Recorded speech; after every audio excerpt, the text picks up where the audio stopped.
Hello students, आज आपण नवीन अभ्यासक्रमातील इयत्ता 6वी भूगोल या विषयाचा अभ्यासक्रम करणार आहोत. त्यातील पहिला धडा मैत्री भूगोलाशी हा आपण बघणार आहोत. तर त्यामध्ये बघा,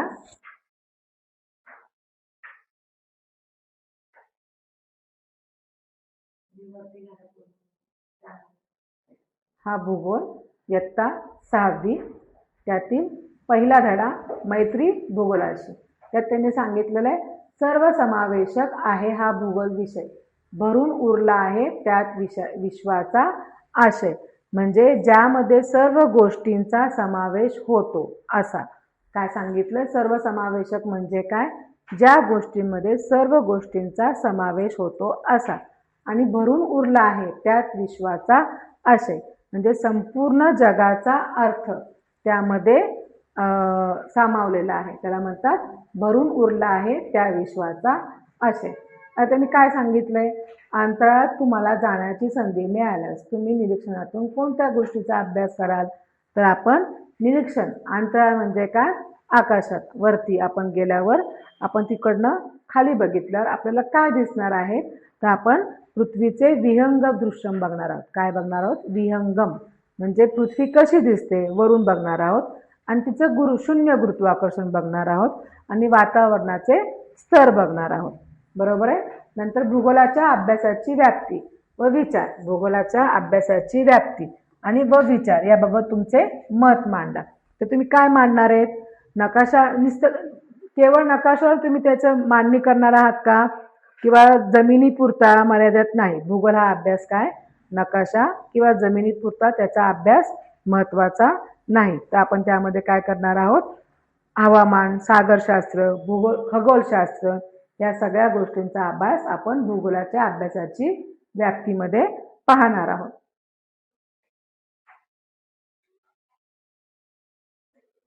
आता भूगोलास संकल्पना.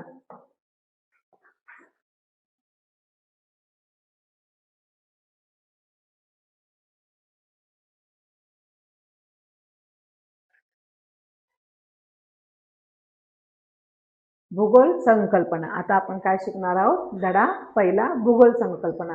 भूगोलास इंग्रजीत जॉग्राफी म्हणतात. बरोबर आहे, तुम्हाला माहित आहे. पण जॉग्राफी हा शब्द कुठून आलेला आहे? ग्रीक भाषेतून आलेला आहे. कुठल्या भाषेतून आलाय? ग्रीक. पण तेथे जिओ म्हणजे पृथ्वी, जिओ म्हणजे पृथ्वी आणि ग्राफिया म्हणजे पृथ्वीचे वर्णन करणे. ग्राफिया म्हणजे पृथ्वीचे वर्णन करणे. त्यामुळे भूगोल म्हणजे पृथ्वीचे वर्णन करणारे शास्त्र असा अर्थ तेथे होतो. बरोबर आहे. जिओ म्हणजे पृथ्वी, ग्राफिया म्हणजे पृथ्वीचं वर्णन करणारं, म्हणजे पृथ्वी कशी आहे काय आहे ते सांगणारा म्हणजे तो तुमचा ग्राफिया.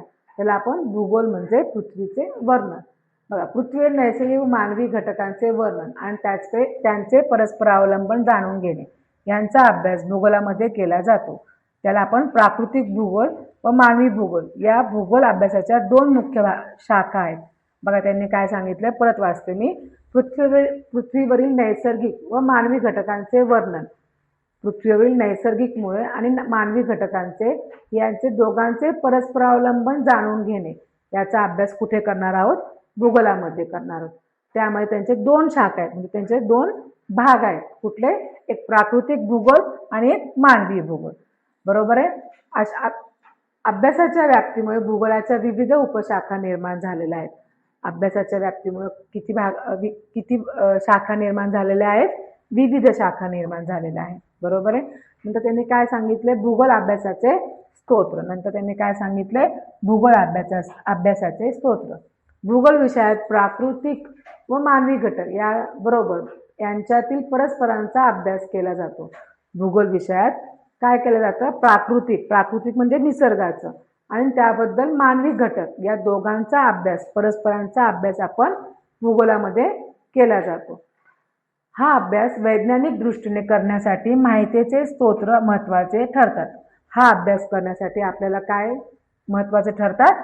वैज्ञानिक दृष्टिकोन. बरोबर आहे. त्यासाठी त्याची माहिती मिळवण्याचे स्तोत्र म्हणजे प्राथमिक आणि दुय्यम असे दोन प्रकार असतात. बघा, वैज्ञानिक दृष्टीने अभ्यास करण्यासाठी आपल्याला दोन प्रकार मिळतात. एक प्राथमिक आणि दुय्यम. काय आहे? एक प्राथमिक आणि दुय्यम. बघा, प्राथमिक स्तोत्राची आपण व्याख्या बघणार आहोत.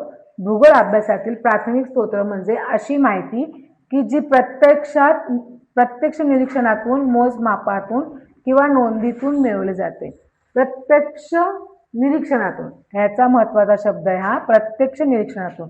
म्हणजे आपण प्रत्यक्ष तिकडे जाऊन पाहिल्यावर त्यातून जी माहिती मोजून किंवा काय नोंदीतून आपल्याला त्याच्यातून माहिती मिळते. जे प्रत्यक्ष आपण तिथे जाऊन पाहिल्यावर आपल्याला तो भाग कळतो, त्याला म्हणतात प्राथमिक स्तोत्र. म्हणजे आपण क्षेत्रभेद, समजा आपण कुठे गेलो, किल्ल्यावर गेलो, तर किल्ल्यावर तिथे काय काय आहे ते आपल्याला पाहिल्याशिवाय समजणार नाही, त्याला म्हणतात प्राथमिक स्तोत्र.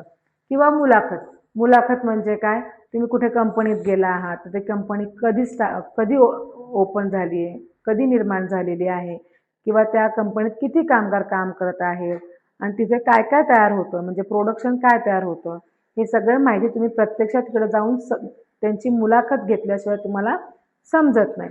म्हणजे त्याला काय म्हणतात? प्राथमिक स्तोत्र. त्याला काय म्हणतात? प्राथमिक स्तोत्र. आता दुय्यम स्तोत्र म्हणजे काय? भूगोल अभ्यासातील दुय्यम स्तोत्र म्हणजे आधीच ही संकल्पना सगळी गोळा करून ठेवली असते, माहिती तिथे सगळी गोळा करून ठेवलेली असते, त्याला म्हणतात दुय्यम स्तोत्र. त्याला काय म्हणतात? दुय्यम स्तोत्र. म्हणजे त्याचा अर्थ काय होतो? नकाशा. त्याचा उदाहरण काय होतं? नकाशा. आणि किंवा पृथ्वी गोलवर सगळं दिलेलं आहे तुम्हाला, कुठे कुठे काय, चीन कुठे, रशिया कुठे, किंवा तुम्ही जगाचा नकाशा बघितला तर तुम्हाला उत्तर अमेरिका कुठे, दक्षिण अमेरिका कुठे, हे सगळं तिथे पाहिल्यावर दिसते. त्याला म्हणतो आपण संकलित करणे. संकलित म्हणजे तिथे लिहून गोळा केलेली माहिती असते. आणि दुसरं उदाहरण म्हणजे काय? पाठ्यपुस्तके. पाठ्यपुस्तकामध्ये पण तुम्ही काय सांगितलेलं आहे? पाठ्यपुस्तकामध्ये तुम्हाला भूगोलाची माहिती दिलेली असते किंवा भूगोल कसा आहे हे सगळं तिथं लिहून ठेवलेलं असतं, अगोदरच संकलित केलेलं असतं. तिसरं काय? तुमचं संशोधन पत्रिका आहे, मासिक वृत्तपत्र आहे. मासिक म्हणजे महिन्याला छापलेले वृत्तपत्र आहे, किंवा आपले रोजचे येणारे दैनंदिन वर्तमानपत्र, ह्याच्यामध्ये पण सगळी माहिती असते. ते लोक तिथं जाऊन गोळा करून मग ते त्याच्यामध्ये माहिती लिहून ठेवतात, त्याला म्हणतात दुय्यम स्तोत्र. समजलं? आता आपण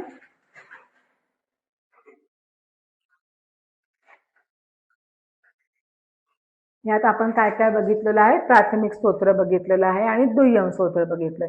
प्राथमिक स्तोत्राची व्याख्या काय? प्रत्यक्ष निरीक्षण, सर्वेक्षण म्हणजे जाऊन पाहणे, मोजमापातून मिळालेली मूळ माहिती म्हणजे तुम्ही प्रत्यक्षात पाहिलेली माहिती.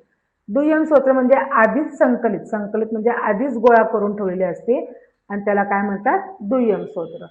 संकलन पद्धत, प्रत्यक्ष स्थळावर जाऊन निरीक्षण, मुलाखत, मोजमाप.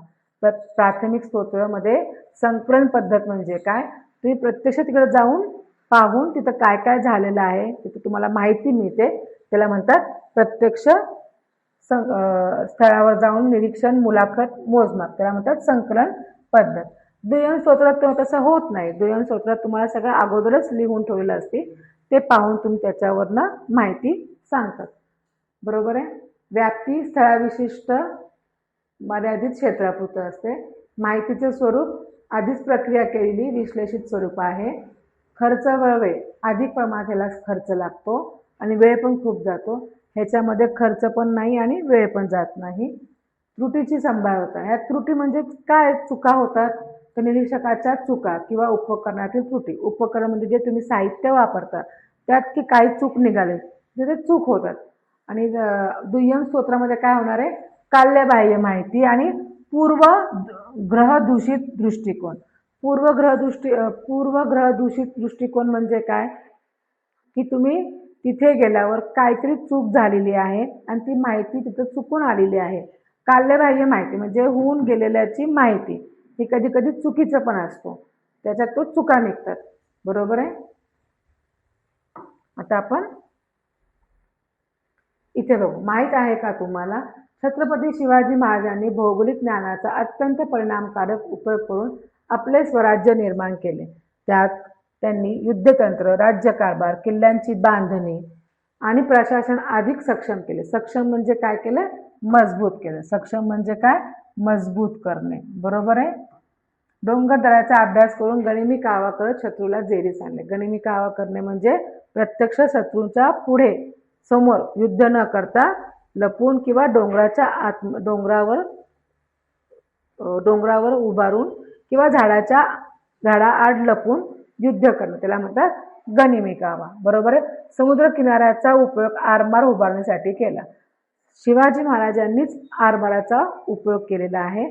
त्यांनी त्यावेळेस असे पहिलेच राजे होऊन गेलेले आहेत की ज्यांनी समुद्र किनाऱ्याचा आरमारसाठी किल्ल्याचा वापर केलेला आहे किंवा समुद्र किनाऱ्याचा वापर केला आहे. कारण समुद्रावर कोण येतंय, कोण शत्रू येतंय त्यासाठी पाहण्यासाठी त्यांनी तिकडे काय केलेलं आहे, किल्ला बांधलेला आहे. त्याला काय म्हणतो आपण, आरमार म्हणतो. बरोबर आहे.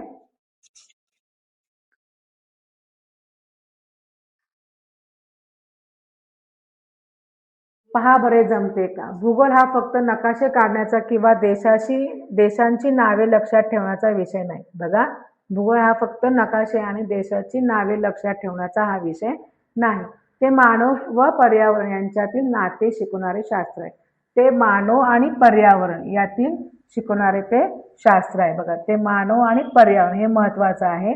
त्यामुळे भूगोलाशी मैत्री करणे म्हणजे जगाला योग्य दृष्टिकोनातून समजून घेणे हा आहे. हे एकदम महत्वाचं पॉइंट्स आहेत बाळांनो. यासाठी खालील मुद्द्याच्या आधारे भूगोलाशी मैत्रीची गरज आहे. तर आपण चर्चा करू. निसर्गाशी नाते दृढ करण्यासाठी. दृढ म्हणजे मजबूत.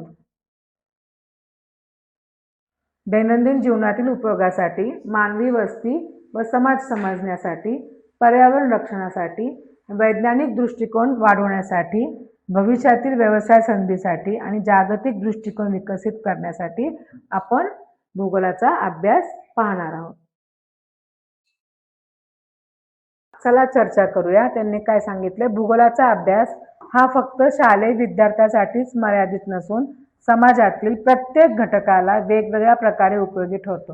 प्रत्येक घटक, त्यामध्ये सगळे आले तर मग विद्यार्थी, शिक्षक, पालक, संशोधक, शेतकरी, व्यापारी, प्रशासन व संरक्षण दल यांना भूगोलाचा कसा उपयोग होतो हे आपण पुढच्या पाठात पाहणार आहोत.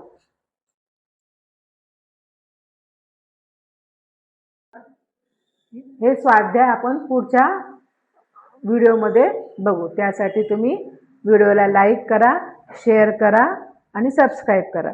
तुम्हाला त्यामुळे सगळे माझे अपडेट मिळत जातील, व्हिडिओ मिळत जातील.